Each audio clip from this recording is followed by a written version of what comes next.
Hello and welcome to Risk and Robots, where we navigate the future of risk. I'm Max Eber, co-founder and CPTO of Taktile. Today I talked to Yuliya Kazakevich, who is the global head of seller risk and onboarding at CashApp. Yuliya is leading next-generation risk processes at one of the world's most innovative fintechs, building automations that transform risk from a control function into a growth enabler. And Yuliya has a crazy story. She arrived in the US with $100 in her pocket and no credentials in risk, pivoted from translation to accounting, and from there moved into fraud. We talked about why AI is a misleading blanket term for the technologies transforming risk and how fine-tuning your understanding of LLMs versus agentic AI can help you achieve better outcomes. And we also dug into why risk and product are inseparable and how the ideal risk skill set is evolving. So let's get into it. Risk isn't the most obvious career path. What made you choose it, and what has changed most since you entered the field? Yeah, definitely. I actually have never planned to work in risk. Growing up, I wanted to be an interior designer, and I grew up in Belarus, went to college for English and German translation. And when I moved to the United States by myself with $100 in my pocket, I realized I had to pivot to something more stable. And that's how I chose accounting. Maybe not the most exciting career path, but here I was. And early on, audit taught me how to spot patterns. Fraud investigation taught me how to figure out how fraudsters actually play the game in the systems. And that's what ended up shaping my risk approach. I don't think of risk compliance as a burden, as a control. I actually think about it as a system design. And I think three most things have changed since then. First of all, risk is truly becoming a product capability and a growth enabler. Second, with AI, and we're going to talk much more about it, we're definitely seeing a move from very static binary rules to an orchestration across multiple AI layers. And the third one, I don't think that people who used to do risk back in the days have the same requirements and the job layout. We're definitely going more from policy to a more upscaled technical setup, but we'll talk more about it. Okay, amazing. I mean, it seems like if you talk about innovation in risk and how things are changing, there's no way you can not talk about AI. So let's unpack that a bit. What are you seeing in the field? Definitely. And I think when a lot of people say AI, they talk about it as just one tool, but actually it has many more layers. So in risk, we're talking about three very distinctive layers. Machine learning, which is not new by itself. It existed since 1950. But machine learning helps us predict. It gives us a score, flagging anomalies and modeling fraud and scoring merchants and behavior. And then the next one is more what I call an interpreter, and that's the LLM piece of that. It helps us understand why the score is the score we get from the machine learning. It helps us parse the messy documents, evaluate the websites, etc. And finally, I think the newest and the buzziest one is the Agentic AI, and I think of that as an executor. So it helps us take the actual action, pulling the data, putting the summaries together so that the manual teams don't have to do as much redundant, repetitive work for us. And each layer is very different, but together they actually do the magic. And companies who are adopting all three are going to be definitely at an advantage. Yeah, amazing. It also chimes with what we're seeing in that machine learning is by no means irrelevant, and it's not like it's getting replaced, but it's more about the interplay between all those things. And even rules actually are not gone at this point, because they also feed into the agentic decision. So it's really a mix of all of these approaches. So one thing you said, which I think is really interesting to double click on, is so there's the agentic buzzy AI and there's the LLM. So can you maybe give some examples of when to use what and how it all works together with a very concrete example that the listener can maybe relate to? Yeah. I think, as mentioned, I think of LLMs as interpreters and translators. So here we go. I studied to be an interpreter, and LLMs are interpreters for us. Yeah. So that's great. And then agents are the actual doers or the executors. So for example, if you need to understand something like what a merchant is selling, what are their shipping fulfillment policy, or you need to analyze their documents, I will use a language model for that. It takes a lot of complexity and it creates structure and context really well. If I actually need to take a step and execute on something, so maybe I want to pause that merchant because I'm finding something really strange, or I need to verify business registration, checking sanctions lists and things like that, I will use agentic AI. To give you some more specific example, we've been seeing a lot of merchants that sell a variety of different product lines, usually marketplaces, and a mix of regulated and non-regulated products like supplements or electronics or vape adjacent accessories. And for humans to review that website and being able to categorize the MCC, it would be very complicated and time consuming. And then LLMs does an amazing job of kind of flagging things that may require additional license checks, flagging items with some ambiguous terms like detox blend or nicotine-free advice, and creates a risk summary and gives very clear signals what needs some extra due diligence. And then, on top of that, you can have an agent that takes over and then run business entity checks, pulls the licensing data for the products that actually require licensing in certain states, and generates a pre-filled narrative for the operations team. And from the example I'm talking about, we actually were you able to use the interpreter and the executor and cut the case time by about 70%. So great operational efficiencies there. That's crazy. I mean, I think the last time that the technology came and actually cut things by 70% is a long time ago that we had something like as revolutionary. I think the machine learning stuff always felt good, but not as revolutionary as this. And in the example you gave, which are the things that were not automatable 3 years ago that now are automatable? Which sub-steps? Yeah, and I think it's maybe when I think about it, it's not that we were just missing tools at that point in time. I think it's more creating that structure and context. So I remember back in the days when I started, merchant onboarding used to rely very heavily on screenshots, PDFs, wake websites, and brittle risk engines. And most merchants actually required manual reviews because every single case felt like an edge case. And I think that's where it's changed. Obviously, we have much better tools today that allow us to create this automation, but also LLMs help us create that structured context. So you look at the document, you parse it out, and now you have these data features that you can go and feed that into machine learning modeling and risk engine, which existed back in the day. But I think now getting that structure and that context is making it much easier for us to create real-time approval decisions up front. It also really impacts the merchant experience, right? So for us to get more clarity, we used to go back and forth and asking for documents or merchant explaining to us what needs to be done. And now the LLMs actually can surface up to 80% of the information we need up front. So it's not just automating checklists, it's actually designing adaptive systems that can work in real time with the structured and parsed out text that you can get from them.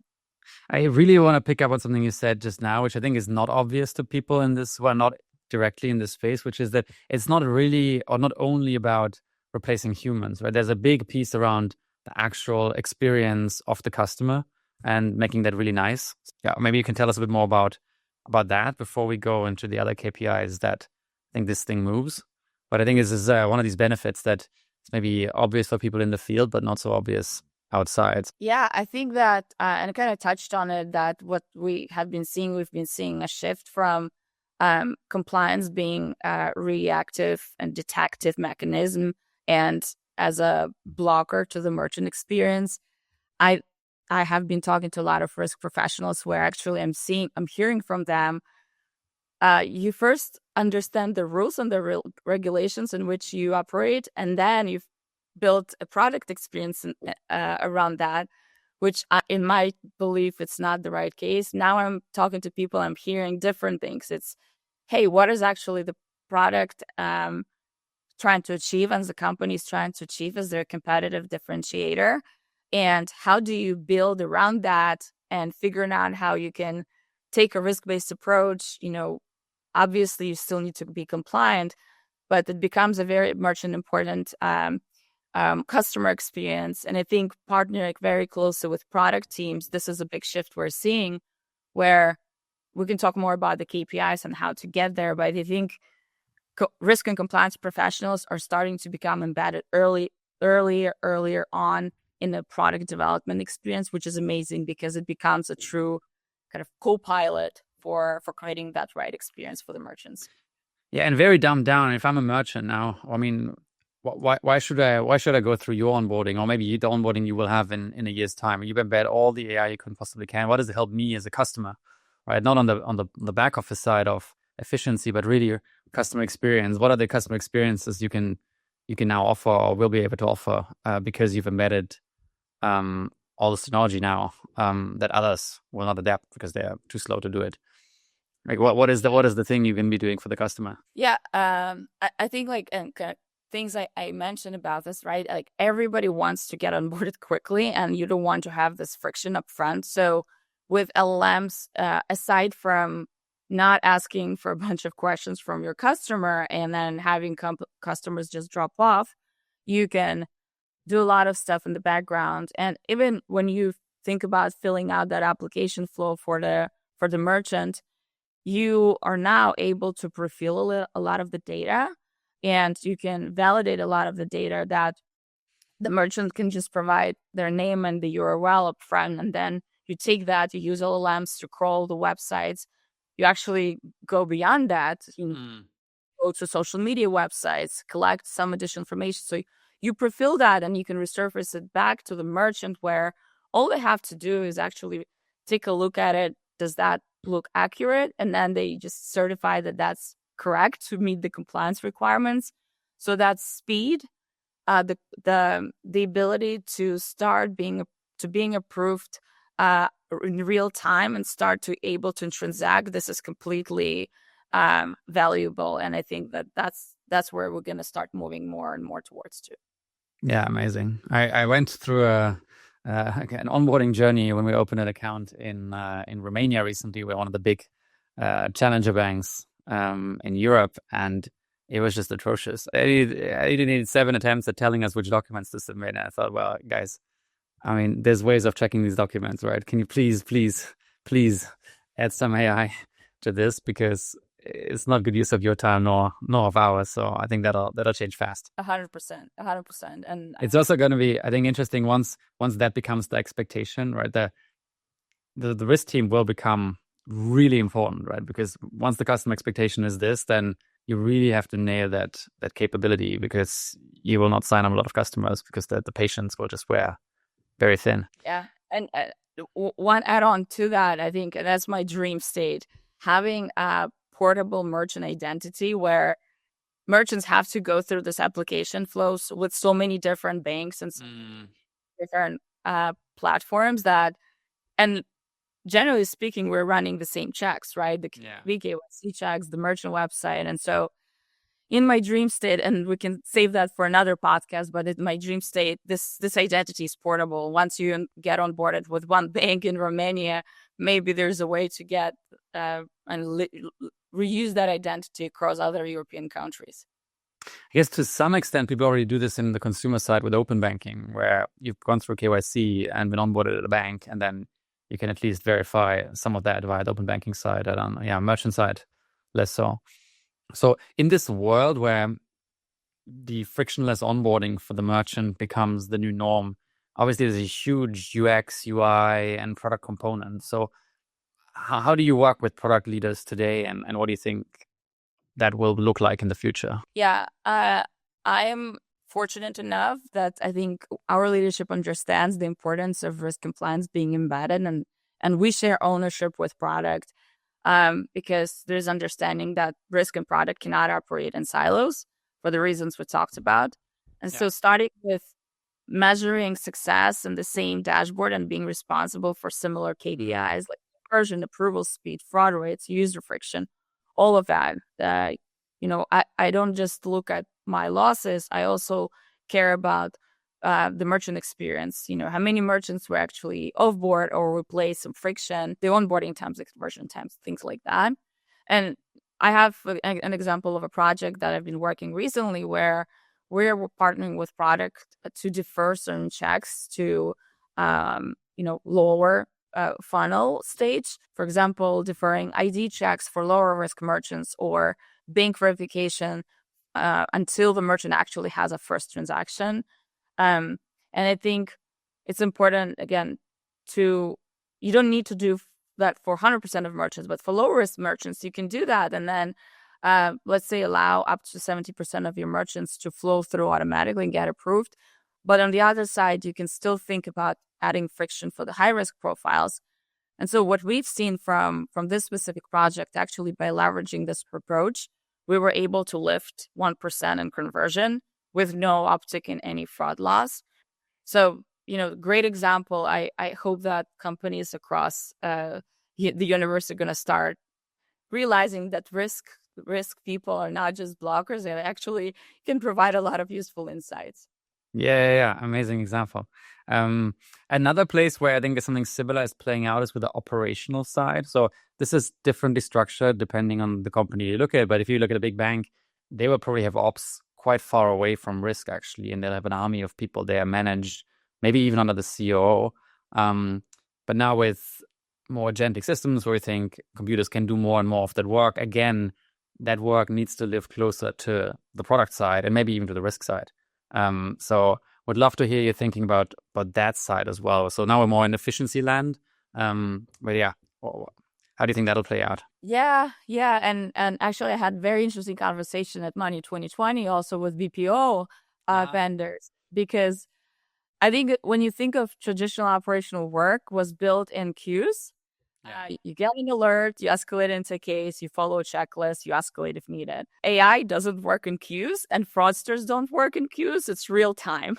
So you need to be able to build your defenses around that. And I think what we're seeing now is definitely a clear shift where, let's say, like L1 type of work that is still being offsourced to BPO agencies, for example, and tasks that used to be handled by really large offshore teams, like verifying business addresses or checking for expired documents, or maybe L1 transaction monitoring triage. It is now being handled by AI agents. These agents take data, they run validations, they trigger decisions without needing a human to step in. And I think that, there are so many different use cases where that can be applied. Handling OCR, running registry checks, flagging exceptions faster and with higher accuracy. And that's freeing up the analyst time to focus on higher, more complex risk cases. So my prediction is the following is going to happen. L1, like truly operational, repetitive, mundane work that has been outsourced to BPO agents is going to start being replaced by agentic AI. But BPOs will not vanish for sure. Hopefully nobody's getting scared here, but the value is going to start moving from labor to governance and then upskilling. And so I think what we're going to start seeing is that L2 work is going to start being offloaded to BPO agents. And it was great to see that one of the agents I talked to at the conference, they're already partnering with agentic AI providers to start solving for that L1 flow. And they're investing heavily in upskilling the analysts, including getting them trained on CAMs, understanding the AML work, so that their work becomes much more, complex. And then, of course, the next layer is going to be internal analysts, I think, and we'll talk about it a little bit more, but the roles are changing a lot. They're going to definitely move more towards more complex things and decisions where you require human judgment because of the complexity. And who do you think will be responsible for this army of agents? So this is probably going to be insourced, I assume, that coding up the agent and also monitoring the agent, etc., the AI agent, not the human agent. But this used to be the ops department that they have budget for it. Is this now shifting towards the engineering side, the product side, the risk side? Who's the boss of the agent and tells them what to do and checks in on whether they're doing it correctly? Yeah, that's a really great question. I think, and you think about now how that's kind of broken up, right? So we think about L1 and then L2, where L1 might be risk and compliance operations, and generally speaking, those teams are responsible for creating the checklist or the SOPs, the standard operating procedures. Yeah. procedures. And then you have L2, which is more policy setting body and sits with like, compliance oversight, compliance governance. So I think of it similarly, where in terms of training the AI agents, it will be the risk compliance operations team that take those checklists and then move them over, and they train the agents together with machine learning modelers with the team, science team's product. And then the actual oversight, just like from the policy perspective, I think it will sit with the kind of risk and compliance policy bodies. So it's not that different. It's just going to require a very different skill set. Let's talk about that. I mean, who gets which skills? Are the AI engineers going to learn how AML works? Are the AML experts going to learn how AI works? What are you hiring for? If you're hiring junior people now, I mean, what are you looking for? Yeah, and that's where I think I touched on the trend that I've been seeing is that the role of risk leaders is definitely shifting. Yeah. So it's more moving from control to capability. Risk leaders, fortunately and unfortunately for them, they are no longer just policy writers. They need to be a part builder, a part operator, and a part translator. It's no longer enough to just understand regulations. You actually need to understand really well product flows. You need to understand the customer experience and how your systems behave at scale. You have to be able to debug a workflow, challenge models output, and design safeguards that evolve with the business. So on my team already, analysts do much more than review edge cases. They actually write the decision logic. They prompt LLMs and test new agent flow. They work shoulder to shoulder with product and engineering and not in the background anymore, which is for some people a little scary and takes a mindset shift, but it's also really exciting. You know, if before I'll give you an example. If there's a change in macro environment, like now with tariffs that were introduced in 2025, in the past, I'll throw a bunch of people manually and start looking at, which merchants do we think are impacted by tariffs? And what actions do we need to take? And then go to data science team and ask them, can you pull the data and get a Google sheet back and starting to figure out from there? Well, now actually my people are able to prompt our LLMs or agentic AI to go out to the universe and help us understand, which verticals are we actually seeing impact from tariffs on? And that would be the ones that, are relying on Chinese providers and things like that, suppliers. And then actually they're also training agents that are able to recalculate the credit risk exposure for those merchants that are starting to delay their fulfillment and shipping timeframe. So yeah, what used to be the policy is now design. AI literacy is key, not just to build models, but understanding when to trust them and understanding how they work in general. I think it's a really important critical risk skill set that's coming up. Another thing you just touched upon is that the agility is really important in that it's not like you write a policy and then you follow it for the next 5 years, but macro changes, you change strategy, company changes, you change strategy. So you're changing the way you assess companies, you make decisions every week, probably in, some part of the business on some sub decisions. That also feels like something that the velocity of this has changed a lot. When you talk to people who've worked in big banks for 30 years, I mean, you talk to them about how often they update the way they score people. It's like, we have one release window every 6 months, and sometimes we change something. It's very different from what you just described. I would agree to that. And I think there's a little bit of also underestimation in the risk compliance world where it's kind of set and forget. And I think there is this concept of periodic reviews where we know that we for example, we onboard a merchant and then we have to monitor them and we do periodic refreshes, KYB, KYC. And same with models. We think that, okay, we've trained the models, we built it, it's good enough. Fraudsters evolve very fast, and it's not enough to just do these periodic cadence and updates. And I think understanding this full feedback loop, so from onboarding to then maybe probationary period, the next 90 days where most of the risk and loss happens, to then offboarding and feeding those insights continuously into your onboarding models, machine learning decisions is key. And this is where humans play a really, really big role. What they're observing, the patterns they're observing, it's so important to go to data science machine learning teams very quickly and operate and be agile and adaptive, because fraudsters are ahead of us. Okay. So suppose you have a listener here who really wants to make a move on this and get ahead a bit on innovation on the risk side. What are the things they should be taking away from this? Sort of, what are the concrete steps that you recommend to gain speed? Sure. Well, first of all, sign up for this podcast because you'll learn a lot about this. But the other three things, and I touched on all of them, but just to make it systematic and, important and make it a key takeaway. First of all, please do treat risk as a design problem. Don't bolt it on the end. Embed risk into your product development process from day one. The teams need to have shared dashboards, shared outcomes, shared accountability, especially across conversion, fraud, and user experience. Second, again, understanding the AI and different layers of it and building orchestration layers around this.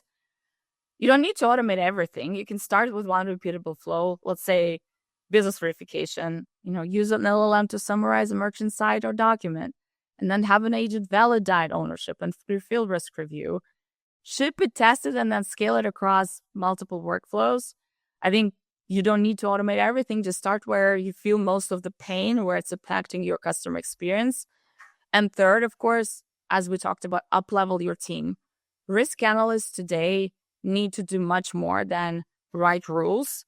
They should prompt models, they should map decision logic and collaborate engineering. The more technical and the more product aware your team will be, the faster you'll move. And I think if you do all these three things, then risk will stop being a bottleneck and it will truly become your moat. But how has AI already changed the way you do your risk decisions? What's the killer use case? Give me just one, because you mentioned 17, but I think it's like, pick one thing where you're like, I would fight to death not to lose this use case. What would it be? Very excited and very bullish about leveraging LLMs for website presence, to be honest, and like social media crawl. I just think that the amount of data we're able to get from that, and there is so much data out there on the merchants, whether it's an enterprise merchant where, there's a lot of mentioning of them in the news, and even outside of onboarding, during the monitoring, news constantly come up. You can help predict bankruptcies, etc. So I think this is the part where I'm personally heavily investing now. I think it allows us, as I said, not to go back to the merchant, ask for a bunch of the documentation, but to truly understand what kind of environment ecosystems they operate in. And then that's one for LLMs. For agentic AI, gosh, I'm excited about everything. I use AI agent every single day outside of risk as well for administrative stuff. And I'm just excited that I'm able to, for agent to kind of become my chief operating officer and then direct my attention to where I actually need to spend that time on it. And I hope that we're going to start seeing startups in general using that, where you maybe don't need to understand marketing that well. We actually can use agentic AI for that and then focus on the true competitive and differentiating advantage that you focus on.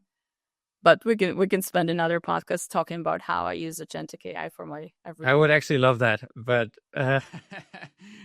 we will have to do it another time. Yuliya, that was so much fun. Thank you. Yeah, and I want to close it out with thanks so much to Taktile, and congratulations on the award. I'm very impressed with the work you've been doing, and thanks for having me here on the podcast. Okay, thank you, Yuliya. Thanks for joining us on Risk and Robots. To find out more about the future of risk, follow me on LinkedIn under Maximilian Eber. And to learn about how Taktile is powering next generation risk decisions, go to taktile.com, taktile.com.